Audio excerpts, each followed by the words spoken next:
Well, this is my special Halloween video, so happy Halloween. Of course, we're talking about the horror movie Insidious today, the original from 2010, and we're going to discuss the iconic character, the Red Demon, because there are some unusual things going on with this character. First, a brief recount of the plot before the Red Demon shows up. It's basically the story of a young boy named Dalton and his family who have just moved into a new home, sort of parallel to other horror films where a family moves into a new home and strange things start happening. Scared for Dalton. I'm scared of this house.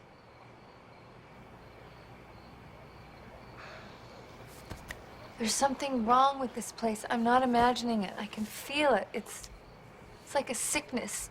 Ever since we've moved in, everything's just gone wrong. And so, of course, strange things do start happening when Dalton goes to the attic and meets a weird entity and falls into a coma that actually lasts for months. During this time, strange noises and phenomena manifest in the house, with one of the other children even claiming to see Dalton walking around the house, even though he's still in a coma. Can I change rooms? Why would you want to change rooms? I don't like when he walks around at night.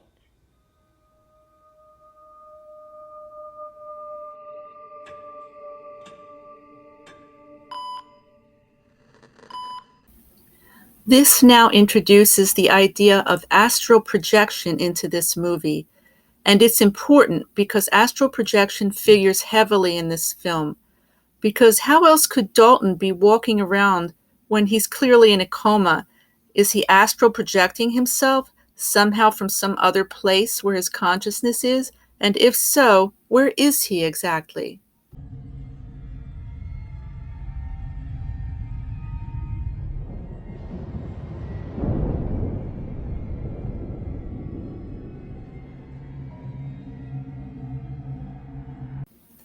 In the film, they give this place a name.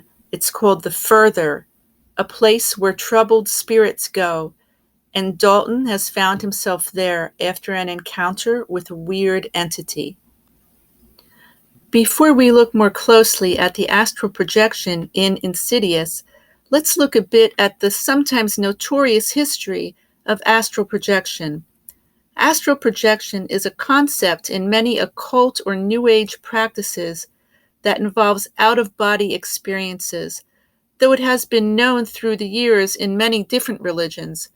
Someone able to astral project is basically thought to travel to another world that could be good, indifferent, or neutral, and this place, this astral plane, can be divided into different levels that can include an after-death sphere.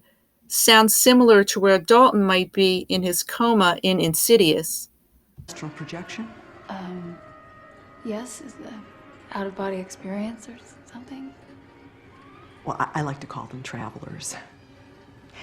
You see, these are people with the ability to leave their physical body and to travel to different places in astral form. Now, Dalton, he is a very accomplished astral projector. One of the more notorious practitioners of astral projection was occultist Alistair Crowley, who belonged to a group called the Hermetic Order of the Golden Dawn, the structure of which was set up similar to a Masonic lodge. Crowley was infamous for actually summoning demonic entities in a ritual, sort of similar to all of the strange entities we'll see in Insidious.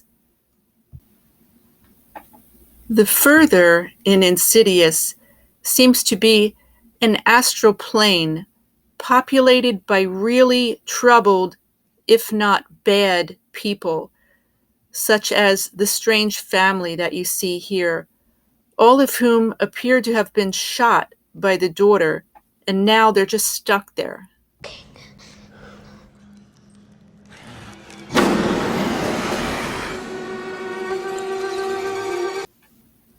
As for the Red Demon, He's got a whole mansion-sized space for himself, complete with candles, chandeliers, and gargoyles.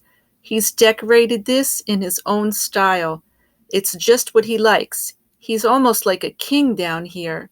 This isn't just a regular soul that got stuck here.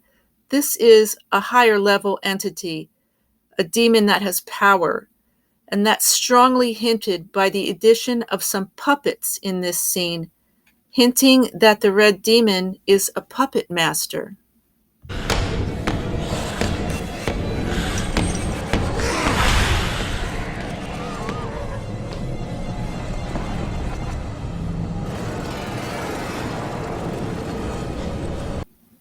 As for the black lace lady who carries the candle, I'm not even sure she's from the Further. We don't actually see her there when Josh goes over to the Further, but from Josh's old photos, we see she's been following him for years. Since he was little, her spirit is attached to his, binded to him. She's almost more like a poltergeist or a lone ghost than one of the inhabitants of the Further. And there's actually a lot of poltergeist phenomena in this film. Is it done by her or the red demon?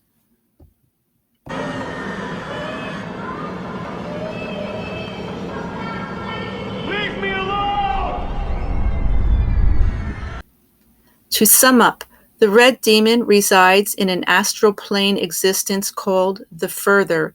Humans are able to visit there if they possess some ability to astral project or have out-of-body experiences. But because the red demon is a powerful entity and a bit of a puppet master, he's able to trap people there too, though apparently they can escape sometimes since Dalton gets out. And where is this astral plane? It would seem to be a dimension that exists right next to our own and is divided into several levels, including the luxurious one where the red demon is at. But it seems like he's only able to connect with people that already have a history of astral projection or out-of-body experience, or, as in Dalton's case, are related to someone who has the ability. In this case, it was passed down from father to son. Well, that was my special Halloween video on Insidious. Hope you liked it. I'll get back to the Kubrick stuff next time. Just thought I'd do something different for the seasons. Here's a trivia question for you. Do you notice anything unusual about Dalton's eyes in this poster? Let me know in the comments. And thank you for spending time with me. Happy Halloween.